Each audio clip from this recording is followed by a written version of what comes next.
আমার এক বোন এখানে দীর্ঘক্ষণ হাজারে করেছে, তার সন্তান হারানোর বেদনা এবং সন্তানকে পুড়িয়ে মারার বেদনা, এটা আমি নিতে পারছিলাম না, নেওয়া যাচ্ছিল না। আমি ভাবছিলাম কোন দেশে আমরা বাস করি, যে দেশের নিজের সরকার তার ছাত্রকে হত্যা করে পুড়িয়ে মারে। এটা অবিশ্বাস্য। কিন্তু এই কথাগুলো থেকে আজকে আমার এই বোনদের, মায়েদের, ভাইদের কথাগুলো থেকে একটা কথা বেরিয়ে এসছে, যেটা ভবিষ্যতের রাজনীতিবিদদের জন্য, আমাদের ইয়াং ম্যানদের সামনে আছে, তাদের জন্য অত্যন্ত গুরুত্বপূর্ণ আমি মনে করি, আমাদের জন্য। এটা হচ্ছে যেখানে খেয়াল করে দেখবেন, প্রায় প্রত্যেকেই বলেছেন যে আমার একমাত্র সন্তান, অথবা আমি খুব কষ্ট করে তাদের পড়ার খরচ বের করার চেষ্টা করি, তারা টিউশনি করে নিজেরা চাকরি করে পড়ে। নিশ্চয়ই খেয়াল করেছেন আপনারা। একই সঙ্গে কথা বলেছে যে আমার স্বপ্ন ছিল যে সে পড়াশোনা শেষ করে ইঞ্জিনিয়ার হবে, আমার পরিবারের চেহারা বদলে যাবে। অর্থাৎ যারা লেখাপড়া করছে তারা একটা সুন্দর ভবিষ্যতের জন্য পড়াশোনা করছে।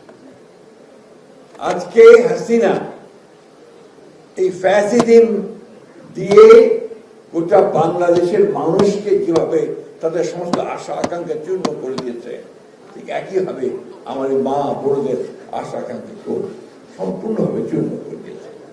আজকে আমি আমার নেতা, আমাদের ভারপ্রাপ্ত চেয়ারম্যান যিনি দূরে আছেন, তার কাছে আজকে আমি অনুরোধ রাখতে চাই যে আজকে নির্বাচনের পরে যদি আপনি সরকার গঠন করতে পারেন জনগণের সমর্থনে, তাহলে আমার মনে হয় আমাদের প্রথম কাজ হওয়া উচিত এই যে পরিবারগুলো আজকে তাদের সন্তানকে হারিয়েছে, অসহায় হয়েছে, তাদের পুনর্বাসনের ব্যবস্থা করাটা আমাদের প্রথম কাজ।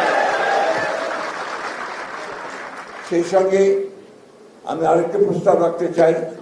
এখানে বিশ্ববিদ্যালয়ের ভাইস চ্যান্সেলর আছেন, শিক্ষার্থীরা আছে, আমরা আছি, শুধু কথায় নয়।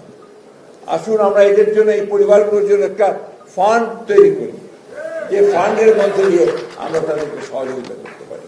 এটাই হবে তাদের প্রতি আমাদের সত্যিকার অর্থেই আমরা কিছু কাজ করতে পারবো।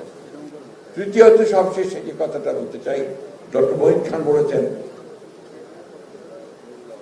সংগ্রাম শেষ হয়নি, সামনে গণতন্ত্রের যে সংকট দেখা যাচ্ছে, সেই সংকট থেকে উত্তরণ করতে হলে আমাদেরকে অনেক সজাগ সতর্ক থাকতে হবে।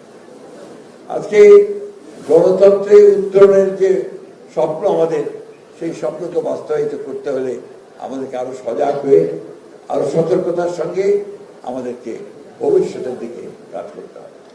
আমার বিশ্বাস আমাদের তরুণ নেতা, যিনি আজকে সমস্ত বাংলাদেশের মানুষের কাছে একটা স্বপ্ন দেখিয়েছেন, সেই স্বপ্নকে বাস্তবায়িত করতে হলে আমরা সবাই ঐক্যবদ্ধ হয়ে তার হাতকে আরো শক্তিশালী করব, বাংলাদেশের মানুষকে জাগরিত করে তুলব এবং সত্যিকার অর্থেই একটা স্বাধীন, সার্বভৌম, অসাম্প্রদায়িক, প্রগতিশীল বাংলাদেশ, সমৃদ্ধ বাংলাদেশ আমরা গড়ে তুলব। ধন্যবাদ সকলকে। আসসালামু আলাইকুম। সেই সঙ্গে আমি শহীদদের প্রতি আমার গভীর শ্রদ্ধা আবার নিবেদন করছি, আহত হয়েছেন তাদেরকে সহানুভূতি জানাচ্ছি এবং এই প্রতিশ্রুতি দিচ্ছি যতক্ষণ আমরা, আমাদের এই বয়স প্রায় শেষ হয়েছে, আমরা দেশের সঙ্গে আছি, মানুষের সঙ্গে আছি। ধন্যবাদ। আসসালামু আলাইকুম।